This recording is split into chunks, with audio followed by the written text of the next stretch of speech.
नमस्कार, मी आशिष जाधव. झी 24 तासच्या रोखोक चर्चेत तुमचं स्वागत. अखेर बहुप्रतीक्षित राफेल लढाऊ विमानं भारतात दाखल झाली आहेत. भारत सरकारनं फ्रान्सबरोबर जो करार केला त्यातून जी 36 राफेल विमानं भारत घेणार होता त्यातली पहिली 5 विमानं आज अंबालाच्या एअरबेसवरती दाखल झाली.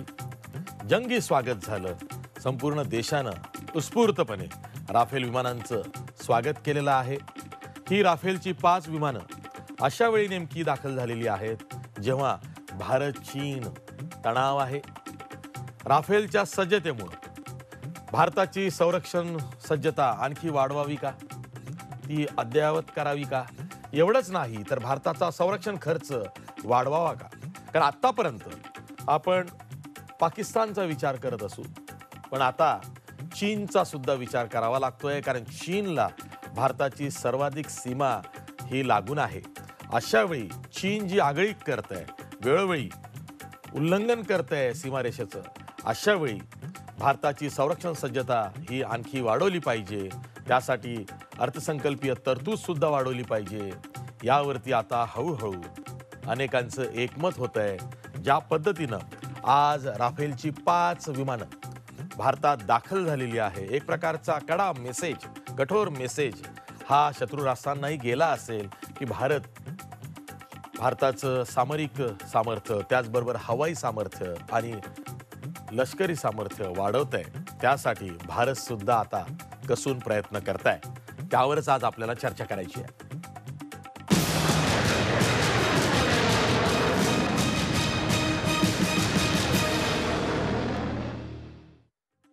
या चर्चेत सहभागी होण्यासाठी आपल्यासोबत मान्यवर पाहुणे आहेत. आपल्यासोबत बंगळुरूहून एअर मार्शल प्रशांत खांडेकर आहेत, जे निवृत्त हवाई दल अधिकारी आहेत. अतिविशिष्ट सेवा मेडल धारी असे एअर मार्शल प्रशांत खांडेकर आपल्या चर्चेत सहभागी होत आहेत. त्याबद्दल मी त्यांचा आभारी आहे.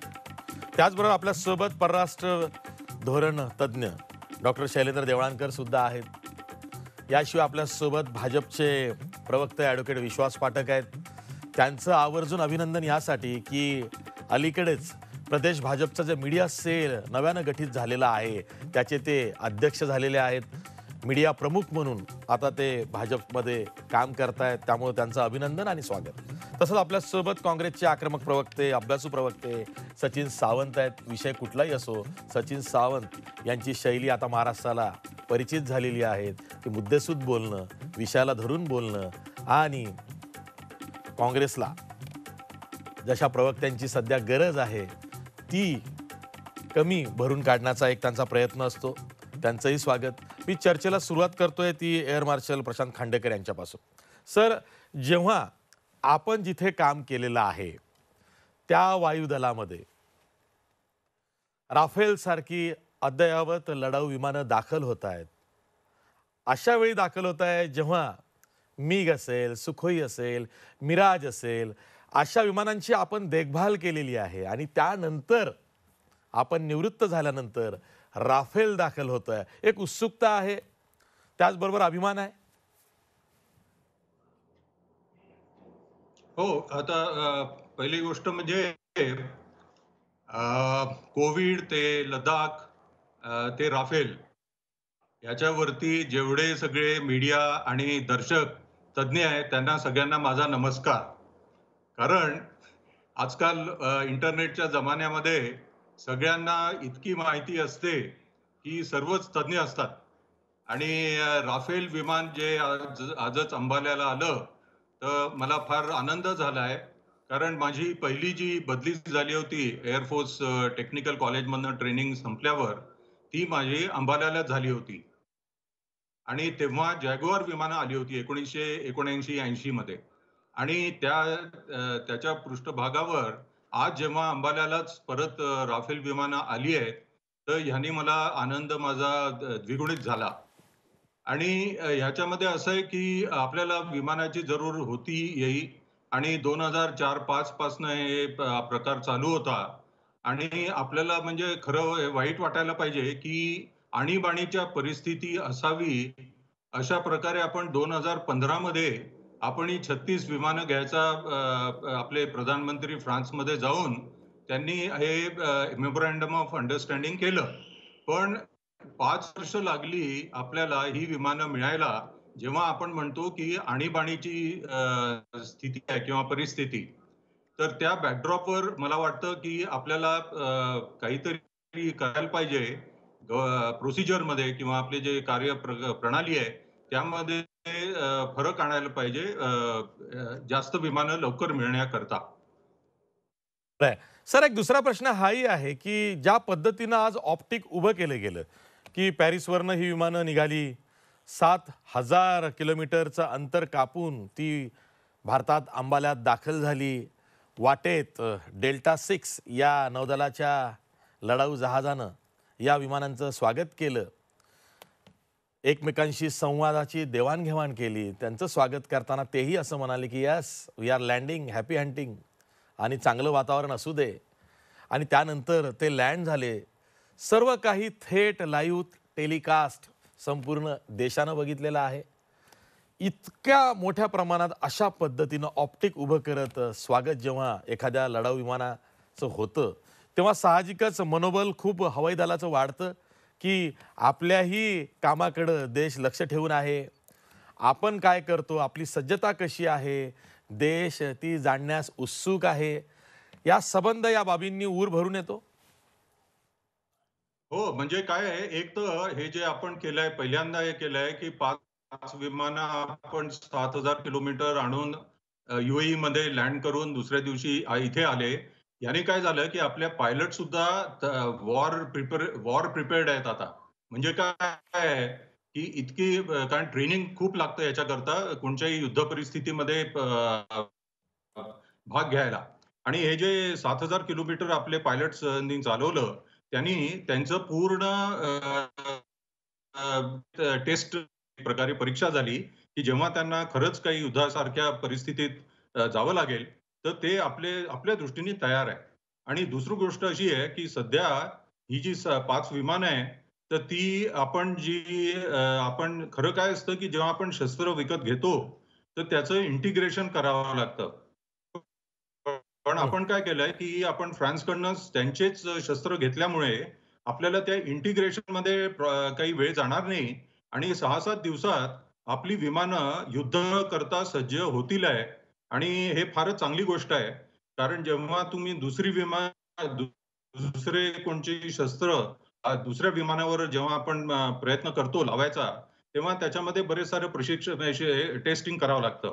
तर आपलं म्हणजे ह्याच्यासारखं आपल्याला म्हणजे अगदी बरोबर वेळेस जेव्हा आपल्या इथे लडाखमध्ये काही चालू आहे, चीनमध्ये म्हणजे आपल्या पश्चिम बॉर्डरवर सुद्धा काही पण होऊ शकतं. असं जेव्हा दोन्हीकडे फ्रंट्स आपल्या आहेत, तेव्हा आपल्याला राफेल विमान मिळणं हे म्हणजे अगदी देवानी दिलेली देणगीसारखं आहे. कारण हे आपण ब्रह्मास्त्रच समजायला पाहिजे.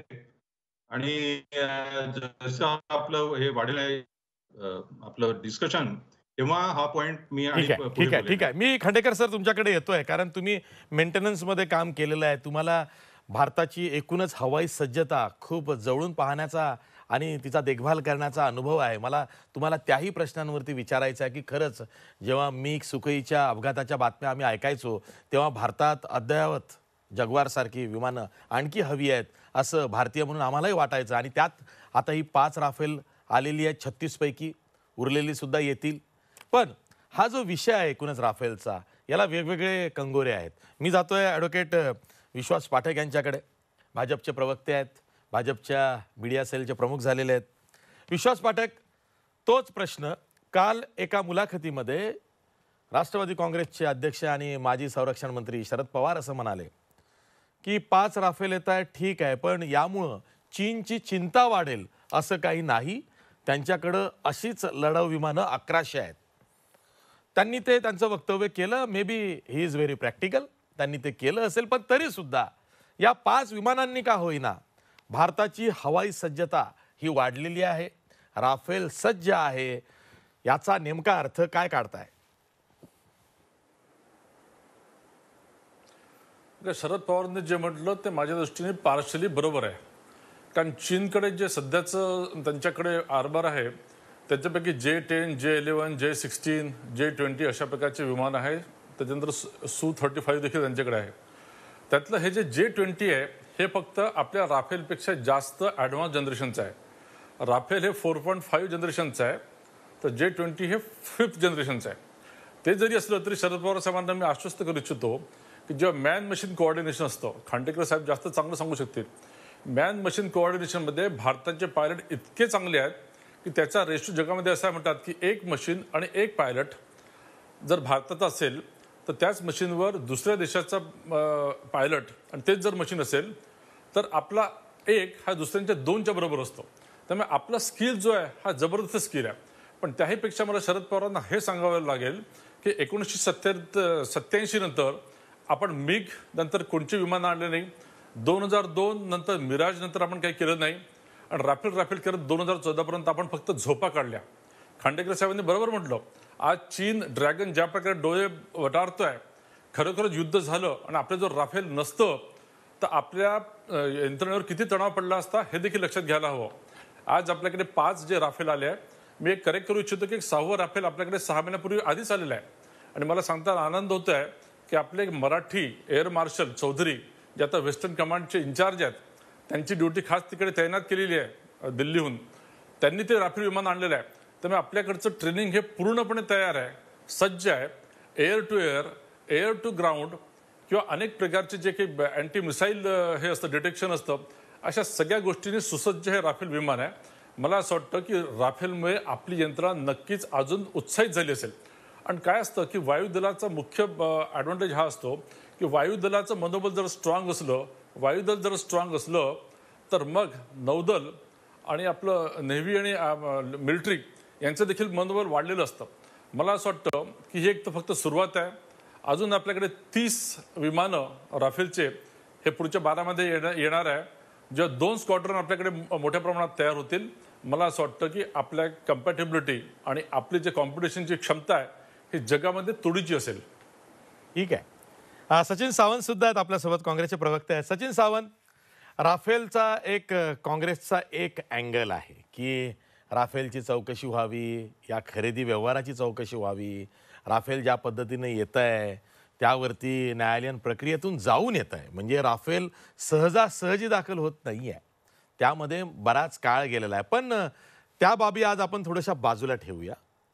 आपण सध्याच्या स्थितीवरती विचार करूया की एकीकडे चीन आहे, दुसरीकडे पाकिस्तान आहे. असं असताना आणि दोन्ही सीमांवरती कधी काय होईल याचा नेम राहिलेला नाही आहे. कारण पाकिस्तानबरोबर तर आपण 12 महिने काही ना काही तणावात असतोच त्या सीमेवरती. पण आता चीननी सुद्धा अगदी हिमाचल प्रदेशापर्यंत आपले सैनिक तैनात केलेले आहेत. चीन तिथे आपली सज्जता वाढवत आहे. अशा वेळी राफेलचं आगमन आणि त्यामुळं एकूणच भारतीय संरक्षण सज्जतेचं मनोबल वाढणं याला अर्थ आहे. सचिन सावंत, नाही आता मी म्हणजे खऱ्या अर्थानं राफेल या देशामध्ये आपल्या भारतामध्ये आलं याचं स्वागतच केलं पाहिजे. काँग्रेसनं राफेल म्हणजे काँग्रेसचं सरकार असतानाच राफेल हे फायनलाइज केलं होतं हे विसरता कामा नये. आणि त्यामुळे आज 6 आलेले आहेत, अधिक त्याची आवश्यकता आहे ह्याच्यातही काही शंका नाही. त्यामुळे आज जे आलेले आहेत राफेलची विमानं त्याचं आम्ही स्वागतच करतो. प्रश्न त्याच्या पलीकडचे आहेत. म्हणजे मी भ्रष्टाचाराच्या संदर्भात जाणार नाही कारण तो मुद्दा वेगळा आहे आणि राफेलची गरज हा मुद्दा वेगळा आहे. आपल्याला लक्षात येत असेल की भारताची जी संरक्षण क्षमता आहे ही सातत्यानं आपण संरक्षण खर्चामध्ये कपात करून ती त्या दिशेने नेलेली नाहीये. या 6 वर्षाच्या कालावधीमध्ये संरक्षणावरचा खर्च हा प्रतिवर्षी कमी होत गेलेला आहे. ऑर्डिनन्स फॅक्टरीमध्ये आजच्या परिस्थितीमध्ये लोकांना पगार देखील दिले गेले नव्हते, इतकी परिस्थिती वाईट आली होती. हे आपण पाहत आहे. प्रश्न असा आहे की ज्या वेळेला राफेलची विमानं खरेदी करण्याचा प्रश्न आला त्यावेळेला आपल्याला काय आवश्यकता होती. आपल्याला जवळपास 7 स्क्वॉड्रनची गरज होती. आपण जो 126 विमानं परचेस करण्याचा राफेलची विमानं परचेस करण्याचा खरेदी करण्याचा जो काही करार फ्रान्स बरोबर केला होता भारत देशानं युपीए सरकारच्या कालावधीमध्ये, त्याचं कारण तेवढी गरज आपल्याकडे होती. दुसरा मुद्दा असा आहे की या संदर्भामध्ये जेव्हा हे आयत्या वेळेला केलं गेलं, जेव्हा बदलला गेला काँग्रेसच्या कालावधीचा करार, त्यावेळेला असं सांगितलं होतं की फार अर्जन्सी आहे आणि ती अर्जन्सी ज्या वेळेला राफेल येत आहेत तेव्हा ती दिसत नाही. याचं कारण आहे की 5 वर्षानंतर म्हणजे तो करार झाल्यानंतर 5 वर्षानंतर आपल्याला हे विमानांचं दर्शन त्या ठिकाणी होतंय. त्यामुळे तितकी अर्जन्सी आहे का हा विषय त्या ठिकाणी, किंवा अर्जन्सीच्या नुसार तो करार झाला का त्याच्यावरती प्रश्नांची उत्तरं आपल्याला घ्यावी लागतील. दुसरीकडे असा विषय आहे की सगळ्यात महत्वाचा बाब की ह्या 5 वर्षामध्ये या सरकारनं सातत्यानं सांगितलं, मोदीजी म्हणत होते की make in India, make in India, make in India.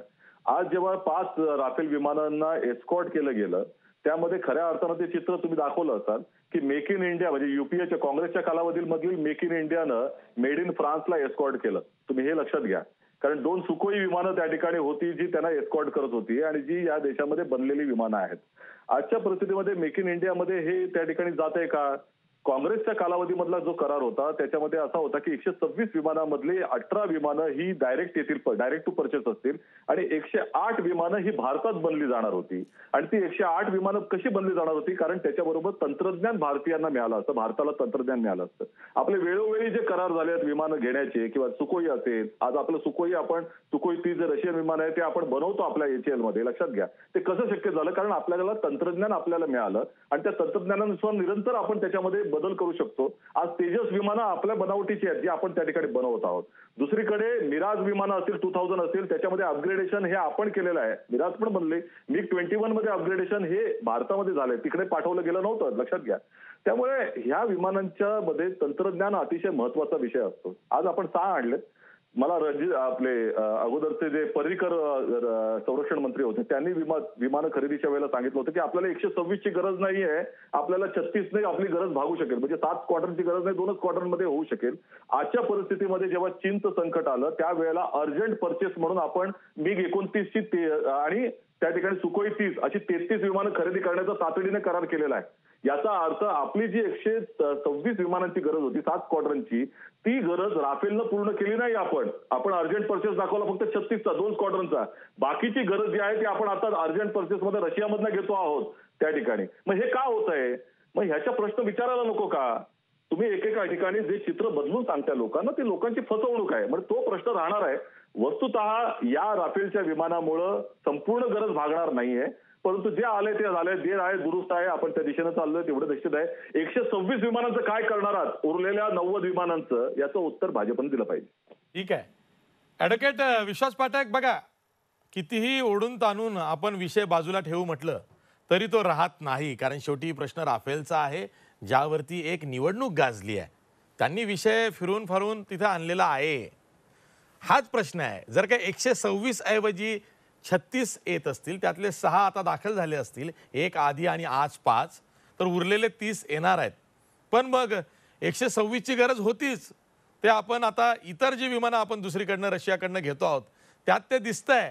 त्यांचं म्हणणं तेच आहे की हे जर का 126 आले असते, व्यवहार आणखी पारदर्शी झाला असता, गरज तिथं दाखवली गेली असती, तर आज तातडीची गरज म्हणून इतर विमानं घ्यायची गरज पडली नसती. आशिषजी, तातडी, डिले हे शब्द खरं तर काँग्रेसला लागू होतात. 2002ला शेवटी सुखोईचं कॉन्ट्रॅक्ट केल्यानंतर एकही विमान आपण कॉन्ट्रॅक्टप्रमाणे घेतलं नाही आणि फक्त राफेलच्या नावाने 2004 ते 2014 आपण फक्त चर्चा केल्या. त्या 126, 150, 200ला काही अर्थ आहे का हो? जर तुमच्याकडे ऑफ द शेल 18 विमानं ताबडतोब मिळत असतील, 36 विमानं तुम्हाला लागलीच 18 महिन्यात मिळत असतील, तर तो व्यावहारिक निर्णय सुरक्षेच्या दृष्टीने की हाय आत्मनिर्भरतेच्या आणि मेक इन इंडियाच्या गोष्टी आम्हाला सांगायची आवश्यकता नाही, आमचं त्याच्यावर भर राहणारच आहे. मात्र जेव्हा तुम्हाला तहान लागलेली असते तेव्हा तुम्हाला इम्पोर्टेड विहीर घ्यावी लागली तरी इम्पोर्टेड विहीर घ्यावी, विहीर आपण आपली खणत राहू. त्यामुळे त्याची गल्लत करू नये.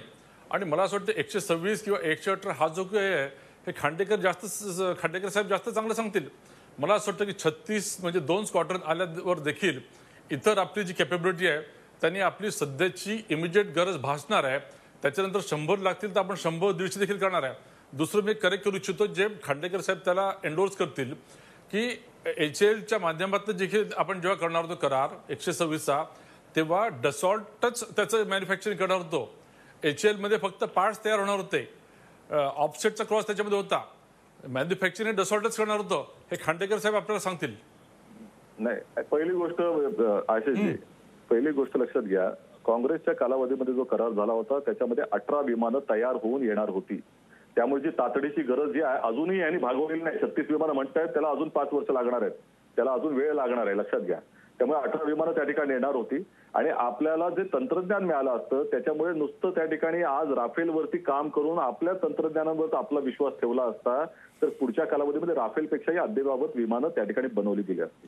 सुखोई 30च्या संदर्भामध्ये आजचं ह्यांचं जर 5 वर्षामधलं कार्यभार बघितला तर नाशिकची फॅक्टरी आता बंद होण्याच्या आलेली आहे. तिकडे काही त्या ठिकाणी सुखोईचं मॅन्युफॅक्चरिंग होत नाही. आणि 2002 ते 2014 तुम्ही काय केलं? ऐका ना ऐकून घ्या. पाठक ऐका ना. पाठक साहेब, वन बाय वन. आजही तेजस बनतंय, आजही एचएएल चालू आहे, त्या ठिकाणी आजही सुखोई बनतायत, या देशामध्ये बनतायत. लक्षात घ्या, तुम्ही सुखोई विकत घ्यायला चाललायत आता अर्जंट सेलमध्ये आणि नाशिकची फॅक्टरी सुखोईची बंद करताय आणि तिथनं तिकडे मॅन्युफॅक्चरिंग बंद केलं आणि रशियामधनं घेता आयचं. त्यामुळे ह्याच्यामध्ये भारताचा काय फायदा झाला, भारतीय तंत्रज्ञानाला काय फायदा झाला, भारताचा मेक इन इंडियाला काय फायदा झाला, ऐका प्रचंड रोजगार मिळाला असता त्याचा काय फायदा झाला. एचएएल बंद करून अनिल अंबानीच्या त्या कंपनीमध्ये जिथे कागदाचं विमानही कधी आयुष्यात तयार झालं नाही तिथं तुम्ही काम देण्यासाठी हा करार बदललात आणि आता तुम्ही 5 विमानांचा एक फार मोठ्या ठिकाणी दाखवताय. याच्यामध्ये अनेक विमानं येत गेली, अजूनही फार मोठी गरज आहे. राफेलपेक्षाही अद्ययावत तंत्रज्ञान तुम्हीच सांगितलं की चायनामध्ये आहे. पुढच्या कालावधीमध्ये अधिक चांगलं तंत्रज्ञान ठीक आहे. मला माहिती होतं की असं होणार आहे आणि म्हणूनच मी एअर मार्शल प्रशांत खांडेकर यांना असं म्हटलं की मी तुमच्याकडे पुन्हा येणार आहे, कारण विमानांचा एकूणच व्यवहार जो आहे तो अनेक वेळा अनेक कारणानं चर्चेत आलेला आहे. मी माफ करा डॉक्टर शैलेंद्र देवाणकर, मी थोडा वेळाने तुमच्याकडे येतो कारण तुमचे एक्सपर्ट्स कॉमेंट्स मला चीन आणि पाकिस्तानच्या दृष्टिकोनातून हवे आहेत. पण आता सध्या आपण राफेलचा विषय थोडासा आणखी उलगडू. एअर मार्शल प्रशांत खांडेकर, जसं आता दोघं जण बोलले की राफेल येत आहे, ठीक आहे, पण आधी आपल्याकडे मिग आहे, सुखोई आहे, जगवार आहेत, मिराज 2000 आहे. ही जी आधीच्या रेंजची जी विमानं आहेत त्यातली मिग तर वारंवार अपघात होतो, त्याचा काही ना काही बिघाड होतो, त्यामुळं मिग बदलली पाहिजेत असाही सूर हवाई दलामध्ये नेहमी असतो. मला तुम्हाला हाच प्रश्न विचारायचा आहे की अद्ययावतीकरण किंवा मॉडर्नायझेशन किंवा अपग्रेडेड व्हर्जन्स ही जी विमानाची आली पाहिजेत किंवा आपल्याकडे जी विमानं आहेत त्यांना अधिक अपग्रेड केलं पाहिजे, त्याची सद्यस्थिती काय आहे भारतीय हवाई दलामध्ये? असं आहे, आपण जेव्हा कोणची विमानं घेतो किंवा आपल्या जी आपली रक्षा आहे, रक्षा प्रणाली, त्याच्याकरता शत्रूची क्षमता किती वाढते आहे हे जास्त मुख्य असतं. आणि काय झालंय की चीन आणि पाकिस्तान हे दोन्ही, चीन मुख्यतः त्यांच्याजवळ त्यांनी जे शरद पवारजी म्हणाले की 1100 विमानं आहे, ती विमानं त्यांनी ज्या टाईप जे स्वतः मॅन्युफॅक्चर करू लागले आणि ते स्वतःच क्लेम करतात आहे, म्हणजे अजून ती विमानं कधी आली नाही ऑपरेशन्समध्ये. त्यामुळे आपल्याला खरं माहित नाही की खरंच ते इतके चांगले आहेत का विमानं. पण काय होतं की ही 1100 विमानं जी आहेत ती ते विमानं एकदम लावू नाही शकत, कारण नुसती विमानांचा नंबर हे जे आपण सध्या पाहतो टीव्हीवरती की कंपॅरिझन आपले तुलना करतात, चायनाजवळ इतके हजारो विमानं आहे, आपल्याजवळ एवढे आहे, त्यांच्याजवळ एवढ्या पाणडुबी आहे, आपल्याजवळ इतक्याच पाणबुड्या आहेत. पण यामध्ये काही अर्थ नसतो, कारण जेव्हा तुम्ही एका देशाशी दुसऱ्या देशाचं पाहता तेव्हा तुमचे ट्रेनिंग कसं आहे, तुमचे त्याला सॉर्टी जनरेशन रेट म्हणतात, की त्याच्यात तुम्ही किती सॉर्टीज एका याच्यात काढू शकता एका दिवशी. जसं आता रफाल जे आलंय त्याचं टर्न अराउंड टाइम फार कमी आहे आणि त्यामुळे काय आहे की आपल्या 36 विमानं ती एक जेव्हा आपल्याला. दुसरी गोष्ट आपण हे समजलं पाहिजे की चीनशी आपण काही युद्ध छेडणार नाही ना, पाकिस्तानशी आपण युद्ध छेडतो. पण जर चीननी काही मिसएडव्हेंचर केली तर त्याच्याकरता आपल्याजवळ सबळ उत्तर आहे राफेलमुळे आणि बाकी मॉडर्नायझेशन. तर आपल्या एअरफोर्समध्ये काय आहे की आपल्याजवळ फार व्हेरिड इन्व्हेंटरी आहे, म्हणजे रशियन, इंडियन, म्हणजे इंडिया जे पण आहेत आणि ब्रिटिश आहे, वेस्टर्न आहे, जॅग्वार, मिराज, हे सगळे आहेत. तर ह्या सगळ्यांचा अपग्रेड प्रोग्राम हा आपला कंटिन्युअस चालू असतो. तर मिराज सुद्धा अपग्रेडेड आहे, मिग 29 अपग्रेड झालाय, Su-30 मध्ये आपण ब्रह्मोस लावल्या आणि आपण इतर सगळ्या त्याच्या वेपन सिस्टीम्सना आपण अपग्रेड करत असतो. तर त्यामुळे हा जो एक विचार आहे की राफेल शिवाय आपलं काही चालू नाही शकत, असं काही नाही आहे. आपल्याजवळ विमानं आहेत, सगळे अपग्रेड होतात आहे आणि आपण त्या विमानांचा उपयोग तसाच करतोय जशी ज्याची आपल्याला जरूर आहे.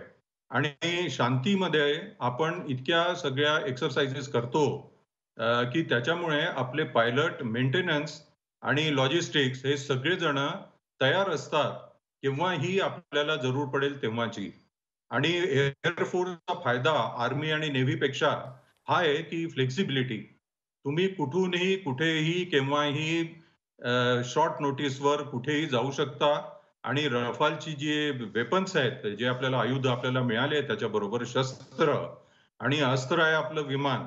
ते शस्त्रास्त्र जेव्हा आपण म्हणतो, तर याचा आपल्याला फारच सुंदर संगम आहे राफेलमध्ये आणि त्याच्यामुळे आपल्याला केव्हाही जर कोणी आपल्यावर स्पेशली चीन, जर आपल्यावर काही अटॅक केला किंवा आपली जमीन जर बळकावली, तर आपण त्यांना योग्य उत्तर देऊ शकतो सडेतोड आणि त्याच्याकरता त्यांच्याजवळ असं काही उत्तर नाही. तर त्यामुळे जसं आता जर आपण पाहिलं तर चीनच्या तिथे जेवढे एअरफील्ड्स आहेत, ते सगळे 11,000, 12,000 ते 15,000, 16,000 फुटावर आहे.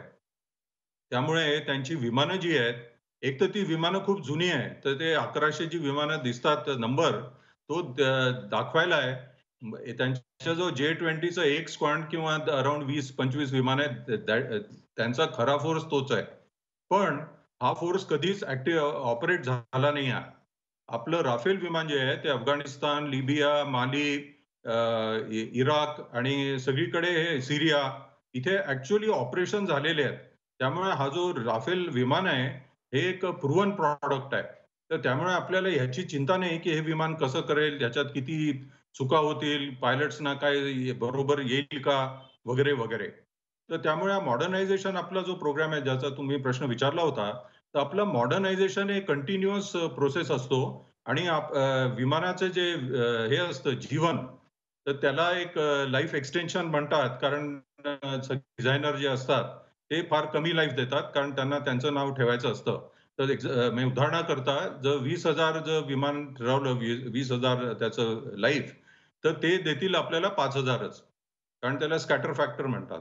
हं. तर आपण त्यामुळे एक्सटेंड करून आपण सगळी विमानं वापरतो आणि मला हे सांगावसं वाटतं, की मी मेंटेनन्सचा असल्यामुळे म्हणू शकतो, की म्हणजे कोणताच मेंटेनन्स माणूस विमान जर सेफ नसेल, तर तो क्लिअरच करणार नाही. तर त्यामुळे हे जे एक लोकांना असं वाटतं, की MiG-21 खूप जुने झाले, तर आपण कसे उडवतोय किंवा फ्लाइंग कॉफिन हे सगळे जरा इमोशनल पॉइंट आहे. ज्या लोकांचे जातात लोकं त्यांना नॅचरली भावनात्मक होतात ते. पण मेंटेनन्सचा कोणताच माणूस विमान जर सेफ नसेल, तर ते फॉर्म क्लिअर नाही करणार, हं. सर्टिफाय नाही करणार, की हे एअरवर्दी आहे. ठीक आहे. आपल्यासोबत डॉक्टर शैलेंद्र देवळानकर आहेत, परराष्ट्र धोरण विश्लेषक आहेत. शैलेंद्र देवळानकर, राफेलची एंट्री अशा वेळेस झालेली आहे जेव्हा चीनबरोबर भारताचा तणाव चाललेला आहे. अजूनही भारत चीन सीमावाद सुटलेला नाही आहे. अजूनही बैठका निर्णायक होत नाही आहेत.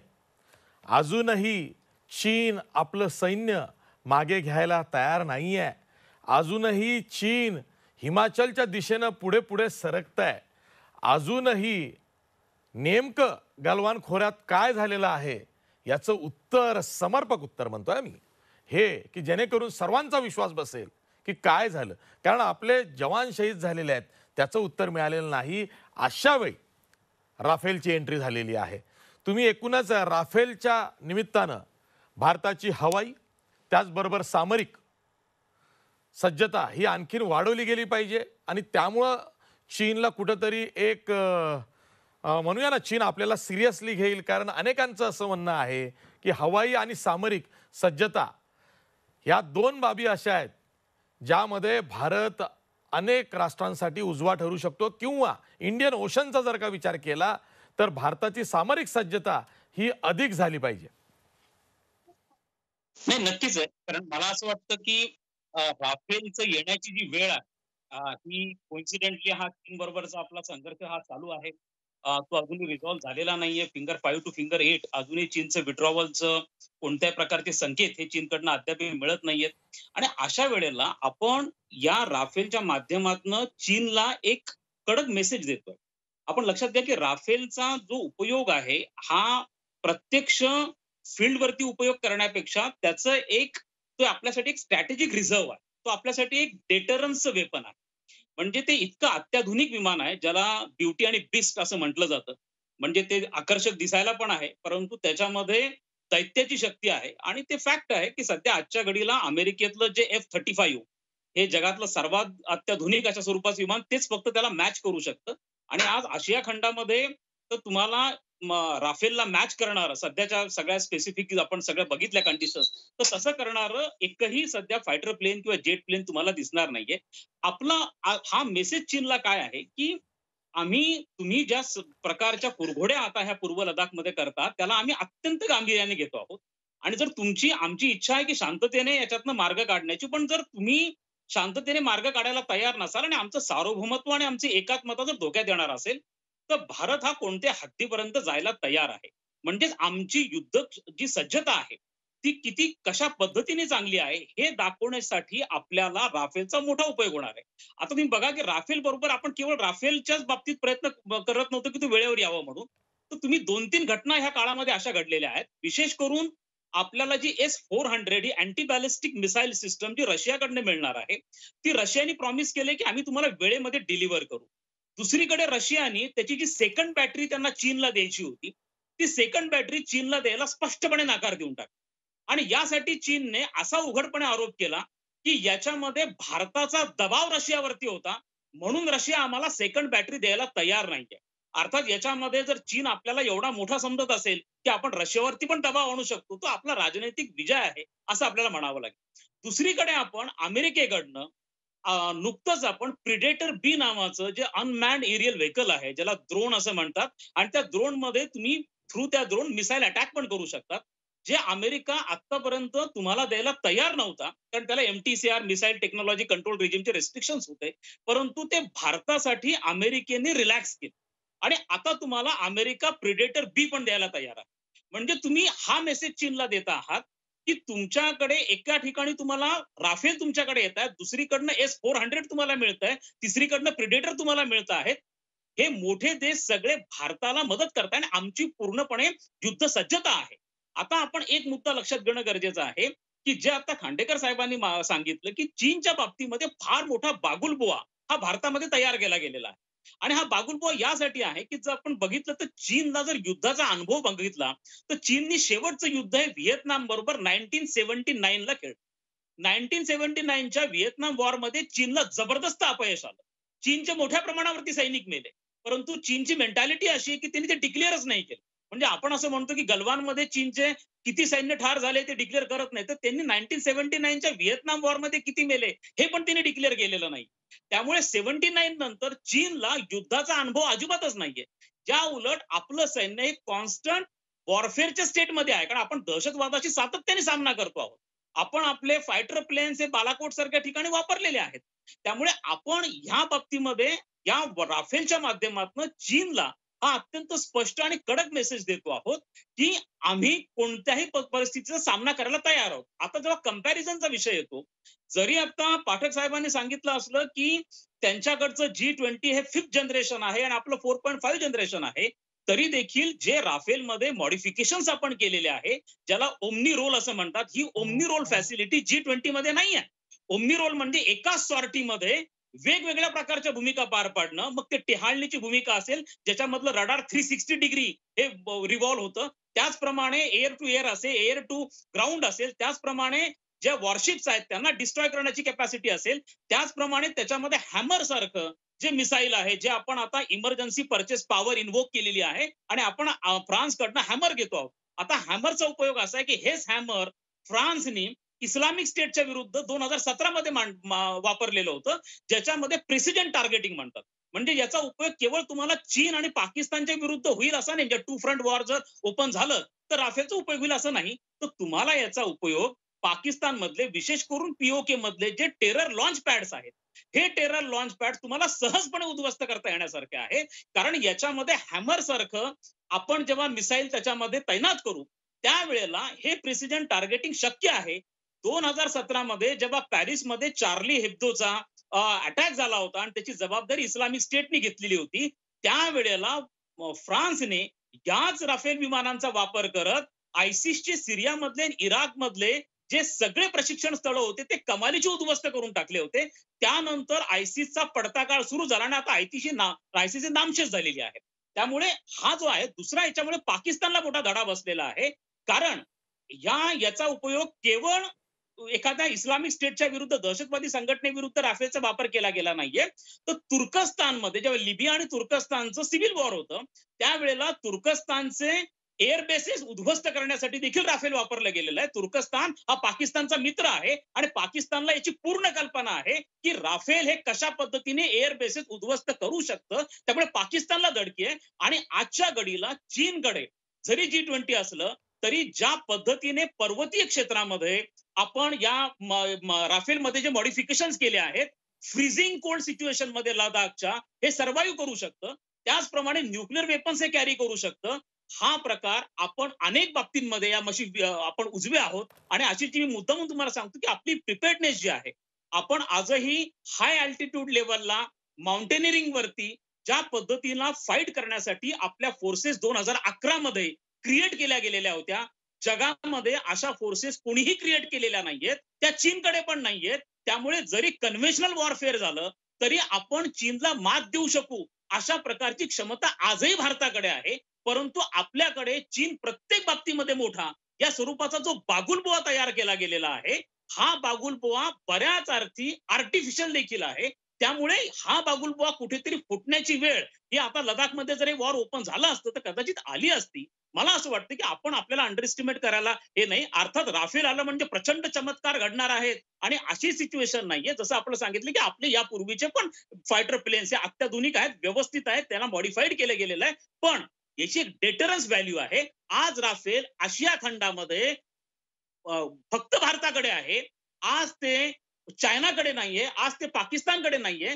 त्यामुळे दक्षिण आशियामधलं जे स्ट्रॅटेजिक बॅलन्स आहे तो काही प्रमाणात भारताच्या पक्षामध्ये झालाय. आणि सगळ्यात महत्वाची मी शेवटचा मुद्दा मांडतो तो म्हणजे आतापर्यंत चीन आणि पाकिस्तानचे जे जॉईंट कॅल्क्युलेशन्स होते भारताला काउंटर करण्याचे, ते प्रामुख्याने सुखॉय, मिराग, जाग्वार यांना गृहीत धरून होते. त्यांनी जे कॅल्क्युलेशन्स केले होते आपल्या कंटेनमेंटचे, आपल्याला थोपवण्याचे किंवा आपल्याला युद्धामध्ये मात देण्यासाठी, तर त्यांचे कॅल्क्युलेशन त्यांना बदलावे लागणार आहेत आता. कारण आपल्याकडे राफेल आलेला आहे आणि राफेलचे या पूर्वीचे अनुभव हे अशा पद्धतीने सांगतात की ते निश्चितपणे आपल्याला एक स्ट्रॅटेजिक एज देण्यासाठी महत्वाची कॉन्ट्रीब्युशन करतील, अशा प्रकारची परिस्थिती निर्माण झाली. ठीक आहे. आज ज्या पद्धतीने एकच ऑप्टिक तयार झालेला आहे, ज्या पद्धतीनं लँडिंग झालेलं आहे 5 राफेल लढाऊ विमानांचं, ते संपूर्ण देशानं लाईव्ह बघितलेलं आहे.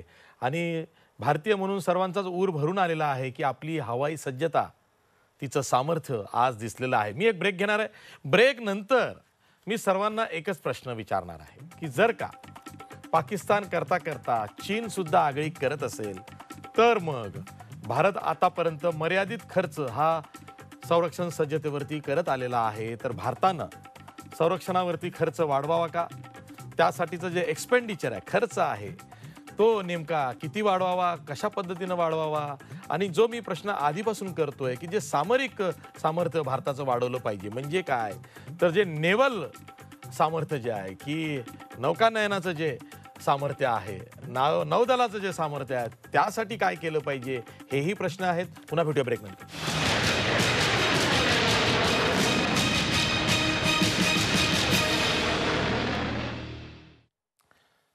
ब्रेक नंतर पुन्हा तुमचं स्वागत. अगदी कमी वेळ आपल्याकडे आहे. मी थोडक्यात सर्वांकडनं उत्तरं घेतोय. मी सुरुवातीला ॲडव्होकेट विश्वास पाठक यांच्याकडे जातोय. ॲडव्होकेट विश्वास पाठक, जो प्रश्न मी वारंवार विचारतोय की संरक्षणावरती खर्च वाढवण्याची गरज आलेली आहे, देशालाही ते आता कळतंय, कारण ज्या पद्धतीनं चीननं आगळीक केलेली आहे त्यावरून आपला संरक्षणावरचा खर्च वाढला पाहिजे. आणि मोदी है तो मुमकिन है असं सर्वांना तुम्ही सांगत असता. त्यामुळे नेमका किती खर्च वाढला पाहिजे, काही अंदाज काढलाय? बघा आशिषजी, संरक्षणावरचा खर्च हा नॉर्मली GDPच्या पर्सेंटेजमध्ये असतो. आणि आज आपला GDP हा 210 लाख कोटीचा GDP आहे. त्याचा पर्सेंटेज आणि आधीचं 150 लाख कोटीचं पर्सेंटेज हे नेहमी वेगळं राहणार आहे, पहिली गोष्ट. दुसरं, संरक्षणाचा खर्च म्हणजे केवळ विमानं घेणं किंवा नेव्हीला स्ट्रॉंग करणं असं नाही आहे. आज आपण चीनला जी भीती वाटते, चीनच्या म्हणजे अरुणाचल प्रदेशपासून तर काश्मीर, लेह लडाखपर्यंत आपण ज्या प्रकारचं इन्फ्रास्ट्रक्चर उभारलेलं आहे, बोगदे उभारलेले आहे, रस्ते उभारलेले आहे, हा फार मोठ्या प्रमाणातला आहे. हा खर्च देखील तुम्हाला संरक्षणासाठीच आहे असं धरावं लागेल. GDPमध्ये अनफॉर्च्युनेटली तो इन्फ्रास्ट्रक्चरमध्ये दिसतो. संरक्षणात दिसत नाही. पण मला असं वाटतं की तो किती असण्यापेक्षा तो जर आवश्यक असेल तर करायचाच, ही जी मानसिकता आहे. जसं नरेंद्र मोदींनी 2014 जेव्हा फ्रान्सला गेले, त्यांनी across the table 36 of the shelf आम्हाला जर रफेल मिळत असेल तर आम्हाला द्या असं करून डील क्लोज केलं. मला वाटतं की अशा प्रकारचं डिसिजन नेतृत्व हवं, म्हणूनच आज आपल्याकडे 6 राफेल आलेले आहे. अन्यथा ज्या कुर्मगतीने 2002 पासून काम चालू होतं, हे अजून पुढचे 5-10 वर्ष राफेल आले नसते. ठीक आहे. सचिन सावंत उत्तर द्या. मला थोडंसं आश्चर्य वाटतं, म्हणजे ज्या पद्धतीचं आता हे स्पष्टीकरण देत आहेत. आता MM जोशींच्या एस्टिमेट कमिटीनं त्या ठिकाणी रिपोर्ट दिला होता, म्हणजे मुरली मनोहर जोशींच्या अध्यक्षतेखाली पार्लमेंटच्या. त्याने असं म्हटलं की 1962 नंतर 56 वर्षातलं सगळ्यात लोएस्ट जे डिफेन्स एक्सपेंडिचर असेल ते आता आहे, मोदीजींच्या काळामध्ये आहे. दुसरीकडे तशाच तऱ्हेची एक समिती होती BC खंडूरेंची. त्याने असं म्हटलेलं आहे की म्हणजे डिफेन्स समिती आहे त्यांची, जी संरक्षण समिती, की 68% आपले जे इक्विपमेंट्स आहेत ते विंटेज आहेत, म्हणजे पूर्वीचे आहेत, एकदम ते ऑब्सोल्यूट आहेत, म्हणजे त्याला काय म्हणतात, त्याला बागासलेले त्या ठिकाणी आहेत. तिसरी गोष्ट, स्टँडिंग कमिटी जी होती डिफेन्सची म्हणजे संरक्षणाची, त्याने असं म्हटलं होतं की पंतप्रधान कार्यालयाने त्याच्यामध्ये इंटरव्हेन्शन केलं पाहिजे की डिफेन्सचं जे बजेट आहे ते प्रचंड मोठ्या प्रमाणामध्ये वाढवण्याची गरज आहे, फार कमी आहे. प्राईम मिनिस्टर ऑफिसनं त्याच्यामध्ये कुठल्याही तऱ्हेचं इंटरव्हेन्शन केलेलं नाही. चौथी गोष्ट, मगाशी शैलेंद्र देवळांकरचं मी ऐकत होतो की ही जी माउंटेन स्ट्राईक कॉर्स आपण 2011 तयार केली गेली, तो प्रोजेक्ट आता शेल्फ केला गेलेला आहे. या कालावधीमध्ये आता तो पूर्णपणे त्या ठिकाणी बंदच करण्यात आलाय, मोडीत काढण्यात आलेला आहे. हे लक्षात घ्या मोदीजींच्या कालावधीमध्ये. आणि हे सगळे डिफेन्सच्या कमिटीमधले रेकॉर्डिंग मी त्या ठिकाणी सांगतोय. आणि ह्या सगळ्या गोष्टींमध्ये आपल्याला एकच दिसतं की जो आपण सामान्य आर्मीचे, म्हणजे आता खांडेकर साहेब आहेत, इतर जे आर्मीच्या लोकांना एक त्या ठिकाणी विषय महत्वाचा असतो की तुम्हाला तुमची सरकार त्या ठिकाणी सन्मान देते का, तुम्हाला तुमच्या कामाचा मोबदला तरी देते का. यांनी जवळपास 11,000 कोटी रुपयांचा डिअरनेस पेड जो असतो तो देखील त्या ठिकाणी जवळजवळ 15 लाख आपले जे आर्म फोर्सेसचे मेंबर्स आहेत त्यांचा तो त्या ठिकाणी वगळला, काढून टाकण्यात आलेला आहे. नंतर 26 लाख मिलिटरी लोकांची, ऐका, 26 लाख मिलिटरी लोकांची पेन्शन देखील त्यांनी दिलेली नाही. ही वस्तुस्थिती आहे. त्यामुळे फक्त 5 राफेल येऊन मॉरल वाढेल, नैतिक बळ वाढेल असं म्हणणं नाही. इथं पगार दिल्याने देखील बळ वाढतं, ते देखील दिले गेलेलं नाही. ही वस्तुस्थिती आहे. आज आपलं जे एक्सपेंडिचर आहे ते $71 बिलियन आहे आणि चायनाचं $261 बिलियन आहे, म्हणजे 100 पटीने जास्त आहे चायनाचं, लक्षात घेतलं पाहिजे. त्यामुळे हा जो काही व्यस्त प्रमाण आहे त्याच्यासाठी 5 वर्षामध्ये काय केलं हा प्रश्न आम्ही विचारला तर आम्ही देशद्रोही ठरतो. त्यामुळे आम्ही काय करणार, आम्ही प्रश्न विचारण्याचं काम आम्ही करत राहणं का जनतेने सोपवलंय आमच्याकडे. ठीक आहे. मी एअर मार्शल प्रशांत खांडेकर यांच्याकडे जातोय. प्रशांत खांडेकर, राफेल विमानं तर आहेच, आधीची विमानं सुद्धा त्यांचं सुद्धा मॉडर्नायझेशन सुरू आहेच, मेंटेनन्स सुरूच आहेच. पण हवाई दल आणि त्याची उपयुक्तता ही जेवढी महत्त्वाची आहे तेवढीच ती नौदलाची सुद्धा फार महत्त्वाची आहे. भारताला ज्या पद्धतीचा समुद्री किनारा लाभलेला आहे, म्हणजे बंगालचं उपसागर एकीकडे अरबी समुद्र आहे, आणि अशा वेळी चीनचा बहुतेक व्यापार हा भारताच्या खालून सुरू होतो, आणि म्हणूनच तिथे भारताची जी सामरिक शक्ती आहे ती वाढली पाहिजे. त्याकडे सुद्धा अशाच पद्धतीनं लक्ष गेलं पाहिजे की हवाई दल हे नेहमीच नौदलापेक्षा जास्त ऍडव्हान्स असतं उपयुक्ततेमुळे. नाही, असं नाही म्हणता येणार. कारण असं आहे की आपलं आर्मी, नेव्ही आणि एअरफोर्स आम्ही काय करतो, 15 वर्ष पुढे काय काय आपल्याला पाहिजे वेपन सिस्टीम्स आणि सध्या कोणत्या टेक्नॉलॉजीज येतात आहे याप्रमाणे आम्ही त्या पूर्ण याचा अभ्यास करून 15 वर्षाचं बजेट आम्ही किंवा रिक्वायरमेंट आम्ही ती बनवतो. तिन्ही सर्व्हिसेस आणि CDS म्हणजे इंटिग्रेटेड डिफेन्स स्टाफ, इथे या सगळ्याचं मनन चिंतन होतं आणि त्याच्यानंतर सगळे एकत्र करून, म्हणजे जसं अनमॅन्ड एरियल व्हेकल किंवा अनमॅन्ड कॉम्बॅट व्हेकल हे जर आर्मीलाही पाहिजे, नेव्हीलाही पाहिजे, तर एअरफोर्सलाही पाहिजे, तर इकॉनॉमी ऑफ स्केल म्हणून त्या तिघांचंही कंबाईन करून असं आपण MOD मिनिस्ट्री ऑफ डिफेन्सला ही आपली रिक्विजिशन देतो डिफेन्स कडनं की आम्हाला आर्मीमध्ये एवढं पाहिजे, नेव्हीमध्ये एवढं पाहिजे, एअरफोर्समध्ये एवढं पाहिजे. तर आपण आपल्या म्हणजे परराष्ट्र नीतीमध्ये आपण म्हटलंय की मलाका स्ट्रेट्स पूर्वेकडे आणि सेशेल्स पश्चिमेकडे इतका आपला एरिया ऑफ इन्फ्लुएन्स आहे किंवा एरिया ऑफ कन्सर्न. तर याचा अर्थ हा जो पूर्ण इंडियन ओशन रिजन आहे, इथे काहीही जर ऍक्टिव्हिटी झाली तर आपण त्याच्याकरता सुसज्ज पाहिजे आणि याच्याकरता आपल्याला ज्या आपल्याला विमानं किंवा एअरक्राफ्ट कॅरियर किंवा अनेक मिसाईल्स आणि जे पाहिजे असेल, त्या सगळ्याचा पूर्णपणे विचार करून 15 वर्षाची रिक्वायरमेंट आम्ही मिनिस्ट्रीला देतो. आता किती खर्च करायचा हे आहे गव्हर्नमेंटच्या हातामध्ये, कारण त्याच्यामध्ये डिफेन्स काही येत नाही. डिफेन्स फक्त हेच सांगतं, की आपल्या देशाची सुरक्षा करायची आहे. आपले लोकं जिथे-जिथे आपल्याला जो डायस्पोरा आहे, पूर्ण सगळ्या जगात पसरलेला आहे, त्यांनाही मदत करायला जर आपल्याला जरूर पडली, आपले जेवढे काही कॅज्युअल्टीज होतात त्याच्याकरता किंवा नॅचरल कलॅमिटीज सुनामी किंवा असं काही झालं, तर आपल्याला काय-काय जरूर आहे, या सगळ्याचा विचार करून आपण सांगतो गव्हर्नमेंटला, की हं. आम्हाला हे पाहिजे.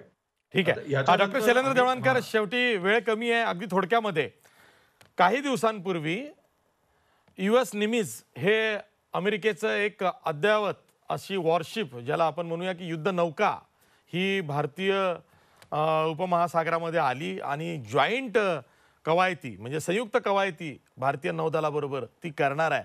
तिचा सुद्धा मुहूर्त हा चीनच्या तणावाच्या वेळी निघालेला आहे.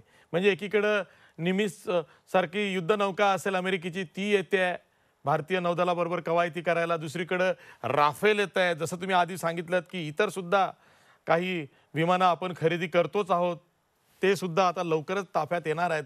तर ही जी सज्जता वाढते आहे, याचा एक message across the globe to the चीन ऑल्सो असा जातो. हा नक्कीच जातो आहे आशिषजी. आणि दुसरं महत्वाचं म्हणजे की फॅक्ट आहे की आपण सध्या जे डिफेन्सचं आपलं स्पेंडिंग आहे कम्पॅरेटिव्ह चायना आणि अमेरिका, हे आपलं खूप कमी आहे. सगळ्यात जास्त डिफेन्स स्पेंडिंग अमेरिकेचं आहे, त्याच्यानंतर चायना, आणि आता जसं सावंत साहेबांनी सांगितलं थर्ड वरती आपण आहोत. पण आता जर आपण सध्या डिफेन्स वरती जास्त खर्च करू शकत नसू, आपल्या डोमेस्टिक कन्स्ट्रेंट्समुळे असतील, तर आपल्याला अशा काही समविचारी देशांबरोबर जावं लागेल, ज्या देशांना त्यांच्याबरोबर आपले ओव्हरलॅपिंग ऑफ इंटरेस्ट आहेत, म्हणजे त्यांचे आणि आमचे हितसंबंध समान आहेत. म्हणजे चीनच्या विस्तारवादामुळे दुखावलेले जे देश आहेत, विशेष करून ऑस्ट्रेलिया असेल, अमेरिका असेल, जपान असेल, आता हे 4 देश मिळून त्यांनी जे क्वाड नावाचा जो informal dialogue group, security dialogue group establish केलाय, ज्याच्या अंतर्गतच आता जे तुमच्या अंदमान निकोबार पाशी US निमित्त झालेलं होतं, आणि त्याच्याबरोबर आपल्या ज्या नॅव्हल एक्सरसाइजेस झाल्या, हे फक्त एक ट्रेलर होतं. आणि आता पूर्ण पिक्चर त्याचा बाकी आहे. तो पूर्ण पिक्चर जेव्हा 4 देश एकत्र येतील, आणि त्याला मलबार एक्सरसाइजेस म्हणतात, ज्या सुरुवातीला भारत आणि अमेरिकेमध्ये सुरू झाल्या, त्यानंतर जपान त्याच्यामध्ये ऍड झाला, आणि आता चौथा देश ऑस्ट्रेलिया त्याच्यामध्ये येतोय. या 4 देशांच्या नॅव्हल एक्सरसाइजेस जेव्हा आपल्या अंदमान निकोबार पाशी होतील, इंडियन ओशन पाशी होतील, की मलाक्का स्टेटच्या आसपास होतील, त्यावेळेला चीनला खऱ्या अर्थाने मेसेज जाणार आहे. त्यामुळे भारताकडे दुसरा मार्ग देखील उपलब्ध आहे. तो म्हणजे आपण आपल्या इन्व्हेस्टमेंट्स या मैत्रीमध्ये गुंतवायला हव्यात, जे देश आता चीनच्या विरोधामध्ये आहेत. त्यामुळे भारताला त्या दृष्टिकोनातून आपली राजनैतिक मोर्चे बांधणी ही करणं अत्यंत गरजेचं आहे. सगळ्यात महत्वाचं म्हणजे शेवटी एक मुद्दा फक्त मांडतो, आज अमेरिकेला गरज आहे. आज अमेरिकेला गरज आहे की त्यांचा मिलिटरी बेस त्यांना गल्फ एरियामधनं हलवायचा आहे, आणि ते दक्षिण आशियामध्ये एक देश शोधता आहे. आणि त्या देशामध्ये त्यांनी बांगलादेशला पहिले सोफा, ज्याला स्टेटस ऑफ फोर्सेस अग्रीमेंट म्हणतात, तो दिला. श्रीलंकेला त्यांनी दिला, पण दोघांनी पण नकार दिला. आज त्यांची सगळ्यात मोठी गरज आहे, त्यांची मागणी आहे की अंदमान निकोबारसाठी आम्हाला काही स्पेस तुम्ही द्या. आज अशा स्वरूपाचे प्रपोजल्स हे भारताकडे यायला लागलेले आहेत. त्यामुळे येत्या काळामध्ये तुम्हाला या सगळ्या दृष्टिकोनात एक विचार करावा लागेल, आणि एकट्याने चीनचा सामना करण्याची जर हे सगळे देश एकत्र आले आणि कलेक्टिव्हली आपण करू शकतो, तर आपल्याला, मला असं वाटतं की चीनच्या या विस्तारवादाला आणि या कुरघोड्यांना पायबंद घालणं हे भारताला सहज शक्य आहे. अगदी बरोबर आहे. भारत हा शांतताप्रिय देश आहे, लोकशाही प्रधान देश आहे, सामर्थ्यवान आहे, पण आगळीक करणारा युद्धखोर देश नाही आहे. तरी सुद्धा स्वतःच्या संरक्षणार्थ जर का कोणी युद्धखोरी करत असेल, तर त्याला त्याच्याच भाषेत उत्तर देण्याचं सामर्थ्य हे भारतामध्ये नक्कीच आहे. तीच भूमिका सध्या भारताची चीनच्या बाबतीत सुद्धा आहे. चीन बरोबर भारताचा तणाव असताना 5 राफेल विमानं आणि एक आधी आलेलंच आहे. ते दाखल झाल्यानंतर आज ज्या प्रकारचं ऑप्टिक तयार झालं, त्यातून देशवासियांचं आणि एकूणच भारतीय संरक्षण सज्जतेचं मनोबल वाढलेलं आहे. ते नक्कीच पुढच्या कामी भविष्यात आपल्याला खूप पुढे नेणारं आहे. तेव्हा आजचा जो योग आलेला आहे की ज्या पद्धतीनं राफेलची एंट्री आज भारतीय भूभागावरती अंबाला एअरबेसवरती झालेली आहे.